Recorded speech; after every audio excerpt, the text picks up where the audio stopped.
Good morning. All India radio और संसद TV में आप सबों का स्वागत है। अगर ऑल इंडिया रेडियो के अंदर न्यूज़ की बात करें तो कुछ भी खास इंपॉर्टेंट नहीं है। नेक्स्ट एक आर्टिकल है, डिस्कस किया गया है भारत में सामाजिक सुधार के बारे में। बहुत ही अच्छा आर्टिकल है, डिस्कस करेंगे। तो चलिए डिस्कशन स्टार्ट करते हैं। पहला आर्टिकल और आखिरी आर्टिकल है, बड़ी डिटेल में डिस्कस करेंगे। असल में आपसे मैं पूछूं सामाजिक सुधार क्या होता है तो आप क्या लिखेंगे? सामाजिक सुधार, सोशल रिफॉर्म। देखो इसका परिभाषा किस तरह से करेंगे। देश में बेरोजगारी और शिक्षा, लैंगिक असमानता को दूर कर समाज के सभी वर्गों को सम्मानजनक जीवन जीने के अवसर उपलब्ध कराना सामाजिक सुधार है। फिर से बोल रहा हूँ, देश में बेरोजगारी और शिक्षा, लैंगिक असमानता को दूर कर समाज में सभी वर्गों को सम्मानजनक जीवन जीने के अवसर उपलब्ध कराना क्या कहलाता है? सामाजिक सुधार। ये परिभाषा हुआ। नेक्स्ट बात करें तो इसके लिए एसडीजी गोल ने बहुत सारी बातें कही हैं। जीरो हंगर की बात कही है, जेंडर इक्वलिटी की बात कही है। एसडीजी ने 2030 तक कहा है इन सब को दूर करेंगे। बहुत सारी चीज़ें आती हैं, जैसे आखिर सामाजिक सुधार किस तरह से। तो देखो, जीरो हंगर पहला पॉइंट। आप हंगर को मतलब भूखमरी की समस्या को कम करना है। हालांकि 107वां स्थान हमारा है यहाँ पर। दूसरा, जेंडर इक्वलिटी को, आज भी जेंडर इक्वलिटी का मतभेद आप गांव में, शहर में देख सकते हो। तीसरा पॉइंट यहाँ पर इकोनॉमिक डेवलपमेंट, इसको भी देखना होगा। चौथा पॉइंट वुमेन सेफ्टी। पांचवा पॉइंट ये डिसेंट वर्क। डिसेंट वर्क का मतलब हुआ कि कॉरपोरेट लेवल में अधिक काम करा लिया जाता है, तो ये सब वर्क इस तरह से नहीं होना चाहिए। शहर में बहुत सारे जगह पर देखोगे, टाउन में आप कि लोगों के पास भीड़ इतनी ज़्यादा है कि रहने के लिए घर नहीं होते। गांव में भी समस्या है, तो इन सब बातों पर ध्यान रखना होगा। सरकार ही नहीं, गवर्नमेंट भी नहीं, स्टेक होल्डर्स जितने भी प्राइवेट कंपनीज वगैरह हैं, हालांकि सीएसआर के थ्रू ये सब तो काम करते ही हैं। नेक्स्ट बात करते हैं। नेक्स्ट पहला पॉइंट एजुकेशन, शिक्षा लेकर आप इसको डिस्क्राइब कर सकते हो। 26% अभी भी लोग भारत में इलिटरेट हैं और शिक्षित हैं। शिक्षा बहुत जगह पहुंची ही नहीं है। एटमोस्ट ये बहुत इंपॉर्टेंट है कि एजुकेशन वहां तक पहुंचाए। रूरल एरिया में बॉयज़ एंड गर्ल्स इसलिए नहीं पढ़ पाते हैं कि उनको काम करना पड़ता है, बिकॉज ऑफ पॉवर्टी। उनको चाइल्ड लेबर में, आप पूछोगे गांव में क्यों नहीं पढ़ते हो, तो गांव में घर में दिक्कत है, समस्या। जैसे I am also doing in village, मैं विलेज में एक छोटा सा कॉन्सेप्ट लेके काम कर रहा हूँ। यहाँ पे बहुत सारे स्टूडेंट ऐसे होते हैं जिनको समस्या आती है कि सर पैसे की दिक्कत है, कहाँ से पढ़ेंगे। यार पैसे की दिक्कत ये है, लेकिन जो करने वाले हैं वो तो करते ही हैं, लेकिन ये सब समस्याएं हैं, तो गवर्नमेंट इसको किस तरह से सुधार करे, किस तरह से आगे बढ़े।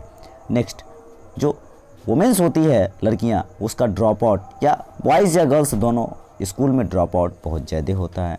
नेक्स्ट, अगर एजुकेशन होगा तो देश की इकोनॉमी से जोड़ दो, देश की जीडीपी बढ़ेगी, इलिटरेसी बढ़ेगी, उसे गुड और बैड का पता चलेगा। अगर एजुकेशन होगा तो गुड क्या है, बैड क्या है। कोई बिजनेस करेगा तो सही क्या है, गलत क्या है, उसका आइडिया लगेगा।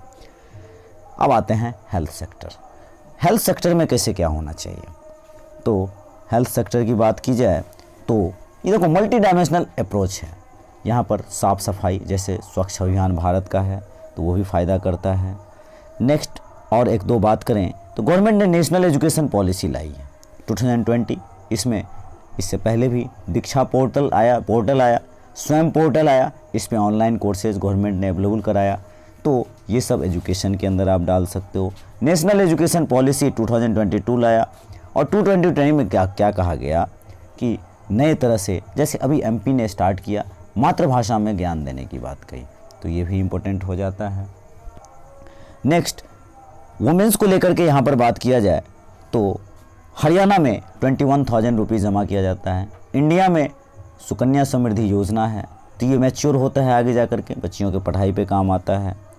नेक्स्ट, गर्ल्स एजुकेशन आजकल बदली ज़रूर है, इसमें कोई दौराई नहीं है।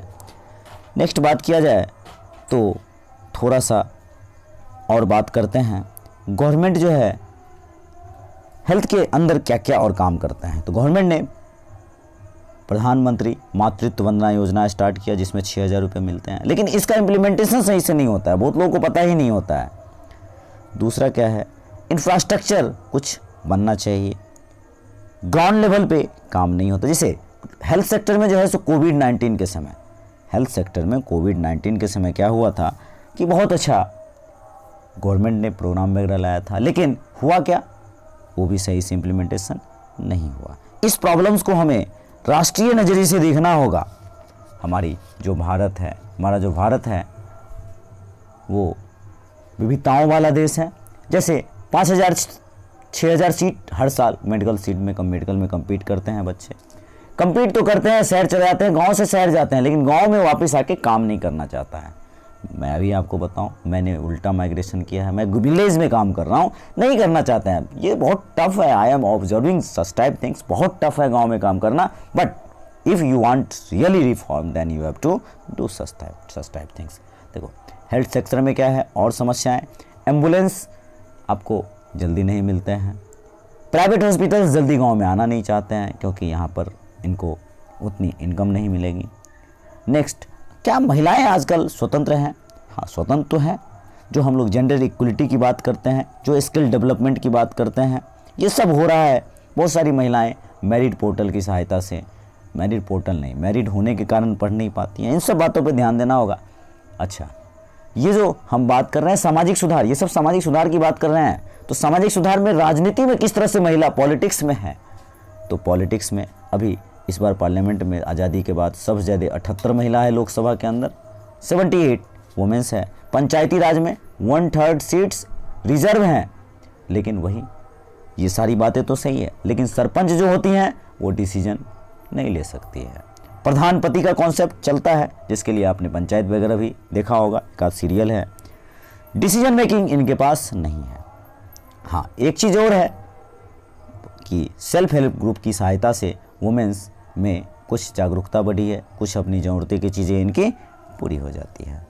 एनजीओ बहुत ज़्यादा काम कर रहा है, हालांकि एनजीओ में कुछ ज़्यादा दिक्कतें हैं।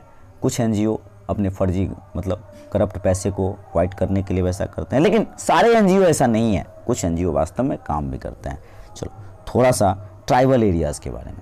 ट्राइबल एरियाज़ में क्या है, पहले तो उन्हें यही कहा जाता है, एक भ्रांतियाँ, जैसे पागल को पागल कहा जाता है, उसी तरह से ट्राइबल, अरे तुम तो जंगल के में रहने वाले हो, जंगली हो। तो पहले इसको बदलना होगा, उनको सही मार्गदर्शन देना होगा। हमारे कॉन्स्टिट्यूशन में बहुत सारे प्रोविज़न है, उनको बताना होगा। इंडस्ट्री उनके उस जगह पर ले जाना होगा या फिर स्किल देना होगा। तो ये सारी बातें। थोड़ा सा वरिष्ठ नागरिक के बारे में बात करते हैं। सामाजिक सुधार में वरिष्ठ नागरिक भी तो आएंगे, तो वरिष्ठ नागरिक बहुत हताश होते हैं।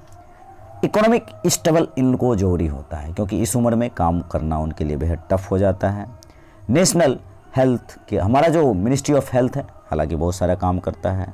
हमारा जो नेशनल हेल्थ केयर प्रोग्राम है वो भी काम करता है, या अटल पेंशन योजना, ये भी कुछ ना कुछ सहायता देता है। इन्वेस्टमेंट कर सकते हैं बुजुर्ग लोग, म्यूचुअल फंड में पैसे लगा सकते हैं। ऐसा श्रम दिया जा सकता है जिसमें उनको लेबर फोर्स ज़्यादा नहीं लगे। गवर्नमेंट और एनजीओ, यहीं पर आप सजेशन भी डाल सकते हो, दोनों मिलकर काम कर सकता है। तो इस तरह से हम सामाजिक सुधार अपने देश को, डेवलपिंग कंट्री है, डेवलप्ड कंट्री बन सकते हैं। अगर देखो, हर नागरिक को अपने देश के प्रति कर्तव्य समझना होगा, ड्यूटी समझना होगा। हमारा ड्यूटी कब थे, जैसे बड़े बुजुर्ग के बारे में, जब हम छोटे थे तो हमें कांधे पे बिठा के लेके जाते थे, तो आज कैसे इन्हें छोड़ दें? अगर ये सब काम हम करेंगे, देखो निष्कर्ष तो यही निकलता है, और निष्कर्ष में आप यही लिख सकते हो कि हमारे देश का देश को महत्वाकांक्षी और आगे लेकर जाना है, तो देश को संपन्न बनाना है, समृद्ध बनाना है, शिक्षित करना है, स्वास्थ्य आगे बढ़ाना है, आत्मनिर्भर भारत बनाना है। तो इन सब बातों के ऊपर काम करना होगा भारत को। तो आज के डिस्कशन में इतना ही था। Thank you.